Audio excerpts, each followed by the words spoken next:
कहानी एक ऐसे घर से जहाँ शादी का माहौल है, लेकिन टेंशन और शांति इतनी कि शादी का घर किसी जंग के मैदान जैसा दिख रहा था।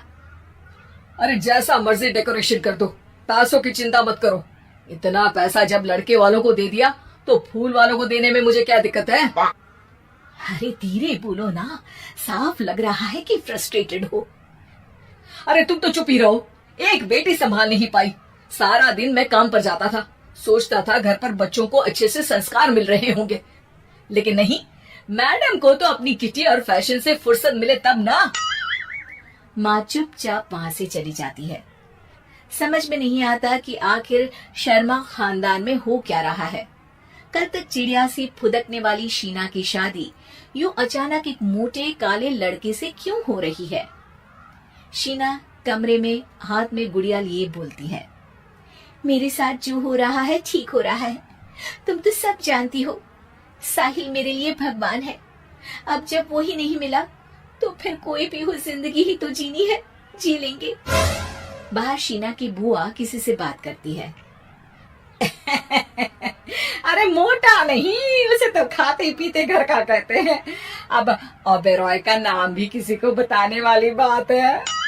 उनका इकलौता लड़का तो करोड़ों की स्वामी तो है ही।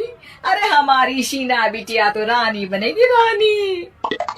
इन सब के बीच कहीं कोने पर शीना हाथ में मेहंदी सजाए बैठी थी और आंखों में आंसू सजाए।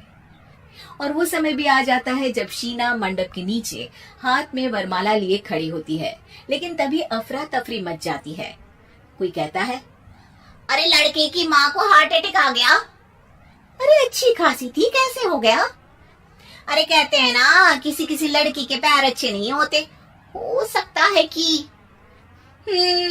मनहूस है ये लड़की। शीना पास खड़ी सब सुन रही थी। फिर शीना अपने कमरे में आ जाती है। शादी ये कहकर नहीं होती कि लड़की मनहूस है। अब लगातार शीना के लिए लड़के देखने आते, लेकिन आस पड़ोस या किसी के कहने पर शादी हर बार टूट जाती। लेकिन एक दिन, अंकल, मैं काफी दिनों से आपसे मिलने की कोशिश कर रहा था, लेकिन हिम्मत नहीं हो पा रही थी। अरे बेटा, हिम्मत तो हमारी टूटी पड़ी है। वैसे कौन हो तुम? अब मेरा नाम साहिल है अंकल। मैं शीना से प्यार करता हूँ और उसी से शादी करना चाहता हूँ। अरे अब तो किस जात के हो ये भी मायने नहीं रखता। बेटा, मेरी बेटी मनहूस है, ये सब कहते हैं कि इसीलिए उसकी शादी नहीं हो पा रही। अगर तुम शादी करने को तैयार हो तो ठीक है। शीना की शादी साहिल से हो जाती है। अगले दिन साहिल की माँ का देहांत हो जाता है और एक बार फिर लोग शीना को अपशकुनी कहने लगते हैं। अरे खा गई दीदी को ये। अरे क्या जरूरत थी साहिल किसी मनहूस को घर लाने की? पर बुआ, माँ की तो तबीयत पिछले कई साल से खराब थी। डॉक्टर्स ने जवाब दे दिया था। क्या पता ये भी उनका सौभाग्य हो कि वो बहू का मुंह देख पाई। अरे बहू का मुंह देख पाई, या ये कह लो कि बहू का मुंह देखते ही स्वर्ग लोक सिधार गई। खैर, हमें क्या, घर तुम्हारा है, हम तो चले। अब शीना को खुद पर ही शक होने लगता है कि कहीं सच में वो अपशकुनी तो नहीं। साहिल, हम दोनों की शादी नहीं हुई होती तो अच्छा था। देखो ना, कैसे पहले मेरी शादी टूटती थी और अब तुम्हारी माँ भी। अरे ऐसा कुछ नहीं होता शीना, अपशकुनी वगैरह कुछ नहीं होता। ये सब तो ईश्वर के खेल है। वो शादी तुम्हारी इसलिए टूट गई क्योंकि तुमको मेरी पत्नी बनाना था, और माँ का जाना तो तय था। वो काफी बुजुर्ग थी, साथ ही एक ऐसी बीमारी से जूझ रही थी जिसमें डॉक्टर्स भी उन्हें नहीं बचा पाते।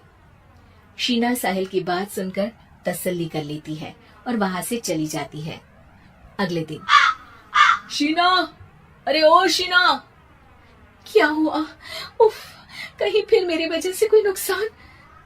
अरे नहीं नहीं शीना, तुम जानती हो, जिस प्रॉपर्टी के केस को हम बरसों से लड़ रहे थे उस पर फैसला आ गया, वो भी हमारे हक में। अब हम करोड़पति हो गए शीना। शीना शांत रहती है। अरे क्या हुआ? करोड़ पत्नी बनकर तुमको खुशी नहीं हुई?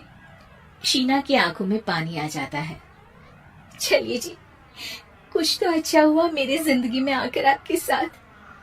साहिल शीना को गले लगाकर कहता है, मेरी नई नौकरी भी तुम्हारे ही आने से लगी। ये प्रॉपर्टी का केस जीता। सब कुछ तो तुम्हारे आने के बाद ही हुआ, फिर तुम मनहूस कैसे? ये सुनकर शीना खुश हो जाती है।